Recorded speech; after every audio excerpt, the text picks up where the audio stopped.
Greetings and salutations, y'all. Welcome to 2 Cents. This is Brandon. What's going on, y'all? This is Armand. And we back again, closing out the 2015. Real quick, I just want to do a little bit of just check-ins with everybody. We appreciate everybody for checking out the last episode.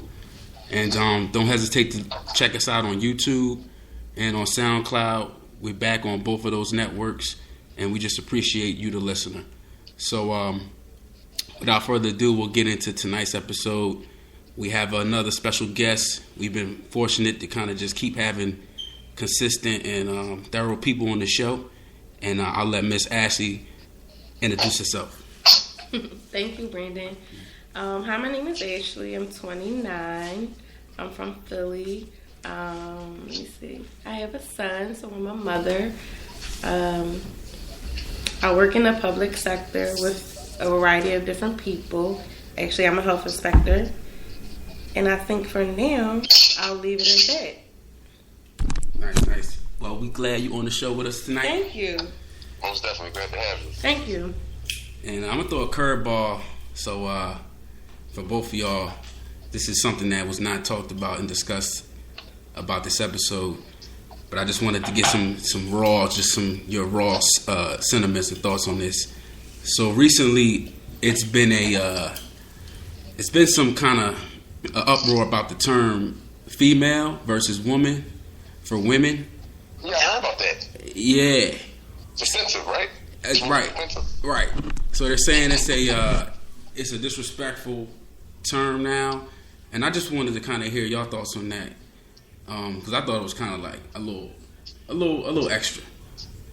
I'll let Ashley take that because I ain't going. I want to hear the female perspective first, so I'm gonna let her say her piece.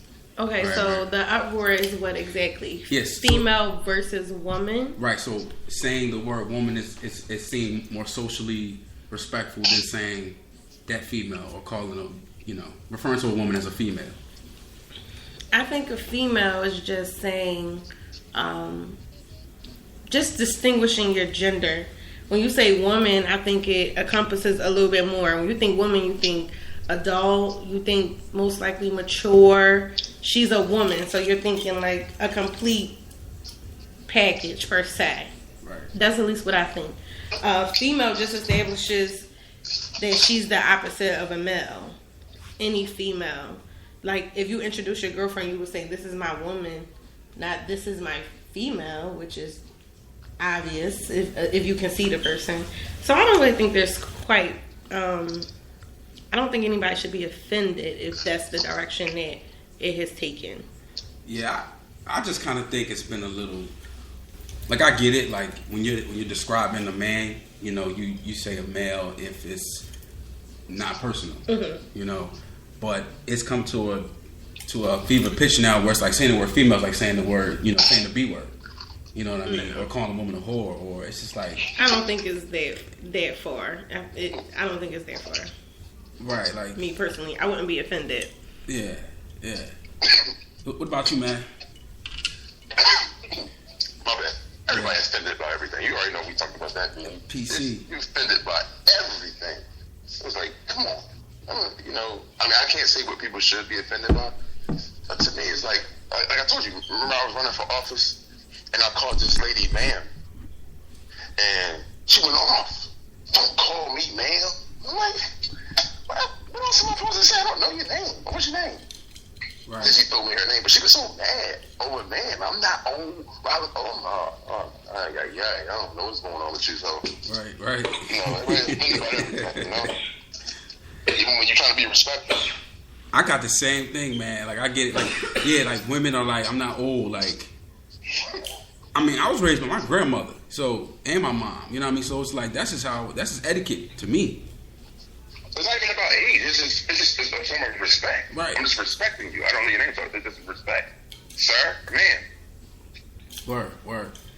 Yeah, so we'll skip on to the next one. I just wanted to get that out there because that's like a trending topic right now. So we'll go to our first main topic, which is the word love, the concept of love in our society, and where it is today, and where it is going from, past, present, and future. Armand, you kind of were the catalyst for this topic, so I'll let you start, brother. Man, I think social media helped me spawn this topic. Just seeing what people post and being a high school teacher and hearing the girls talking about they in love all the time. Oh, I'm in love. I love him. Oh, man. So I think people throw the word love around, and I think that my perception or perspective of love is basically that it's something that you take very seriously. When you say you love somebody, that's like very serious. I don't think it's like a joke. And when you say you fall in love with somebody, my thing is I think true love is like, I don't think you really ever fall out of love. Mm-hmm. You know what I mean? It's like we don't got children. We actually has a child, but me and you don't have children. But I don't think a parent would ever fall out of love with their child. Like the love word for their child is so different than a mate. So I use it carefully because the love I got for my niece is just there. I don't think it could go away, and I think so many people use it all the time, and they say it on their timeline, on their stat. Oh, I'm in love. I don't love him no more. I do love him. It's like I think they just throw a word around, just talking. So I don't think it's serious nowadays. Yeah, I think it's a mess, man. And like I looked at my personal life, so like my introduction to love was as a baby. So I was raised by a village. Everybody basically. And then once I got a little older, that's how I learned brotherhood through friendships, sisterhood. On the basketball team, I did Boy Scouts. I did Black National Society. You know what I mean? So I learned like the brotherhood through things like that. And then as an adult, then I learned like the love through relationships. And with the woman. And I think like if it gets interrupted in that childhood pattern or in that teenage adolescence pattern, then you can kind of expect the adult pattern of love to be a little shaky or or not falsified. You know what I mean?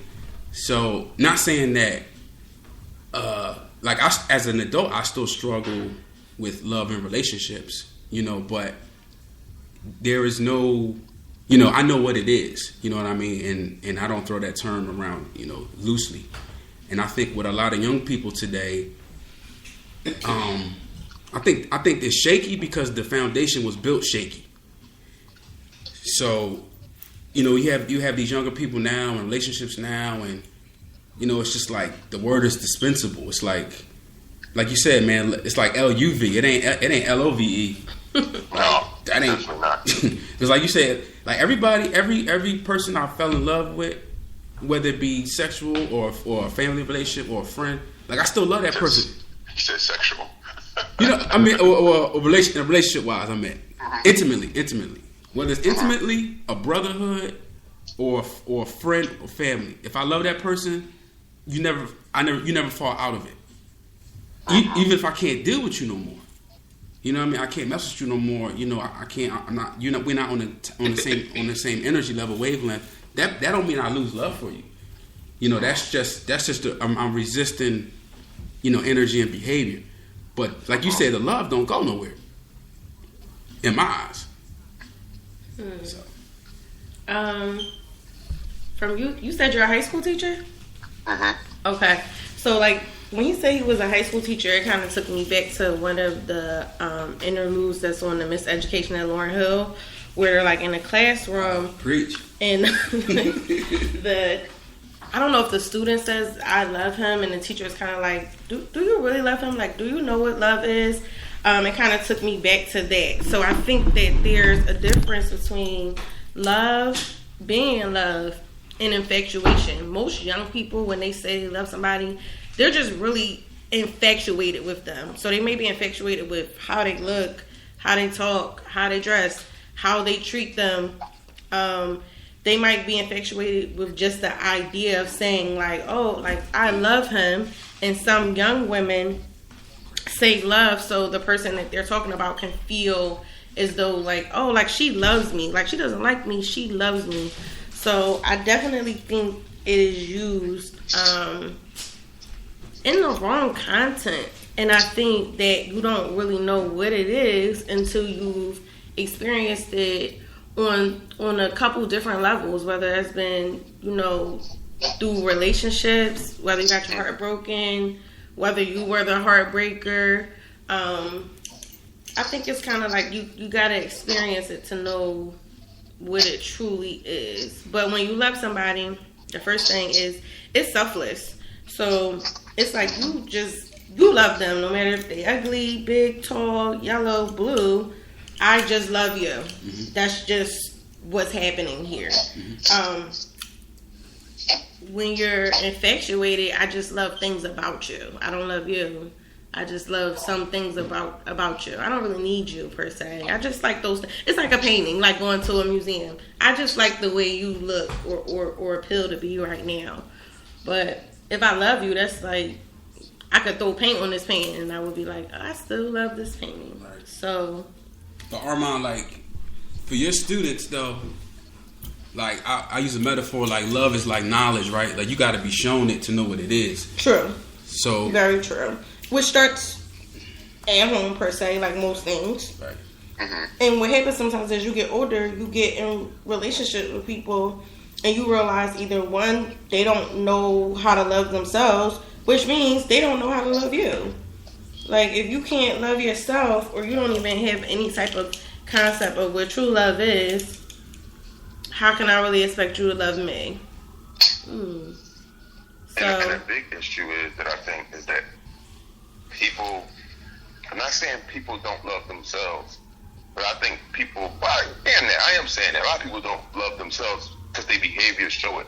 And I think you cannot enter any relationship without you being, you know, fully in love with yourself and offer someone else something. You can't do it. Like I feel like you have to self-evaluate all the time. Like, you know, I'm constantly evaluating myself. You know, whether it's like working out, whether it's like moving ahead in my career or spiritually, I'm constantly evaluating myself so I can get better. So, you know, and you like, because you love yourself, so you want yourself to be the best you. So when you get in a relationship, you should be fine mentally, spiritually. You should be bringing not too much baggage to the situation. But so many people get in relationships and they looking for love, but they don't even love themselves. Like I told Brandon, I'm like, yo, I was fine. I'm fine. Like, if I'm not even in a relationship right now, like, I'm utterly happy. And if I do get in one, it's be added on to my happiness. But some people are unhappy, and they dependent on a relationship to make them happy. And they say they're in love, and then when it don't work out, they're back to square one, where they're unhappy, and they say love ain't nothing. You really was never in love. Right. You gotta love yourself first. You have to come in a relationship aspect. You have to come into a relationship wanting to like give love and share love, and not just be on the receiving end of it. Like, I want to come into this relationship and I hope he loves me, and you can't be like that. You have to be like, I hope I come into this relationship and I show him, you know, I'm a loving person, or I know how to love him, or I can take care of him. You can't come in like, I hope he loves me, and it makes me feel like I'm on 100. Like, it can't be like that. So, and I think that's what people do. They're like, once I get with this person, I'm going to be complete. Or once I know he loves me, everything's going to complete. And it's like, actually, no. Because, like, the first thing that goes wrong is like, I don't know, I don't love him no more. Like, oh, that's not love. Like, that's not love. So, like you said, in relationships, it just kind of takes it to, you know, a whole new level. And sometimes you have to say, like, I like you, but I don't know if I love you. I don't know. Like, we don't want to really throw that around. But people do it just because it feels good in the moment. And they're like, maybe if I tell him I love him, he might take me a little bit seriously. So it's like, you ever see, like, on Facebook, when you see people like posting about that's their giveaway too. When people post a little bit too much about these situations, yeah, the thirst is real. Yeah. They so in love. No, they're just in love with the idea. They don't like them, and then they with another person within a month. I'm like, hold up. Yep. You love it this way? Like, she crazy. I mean, or he or she. Hey man, you know it's always a telltale sign if she says she loves Jesus too much.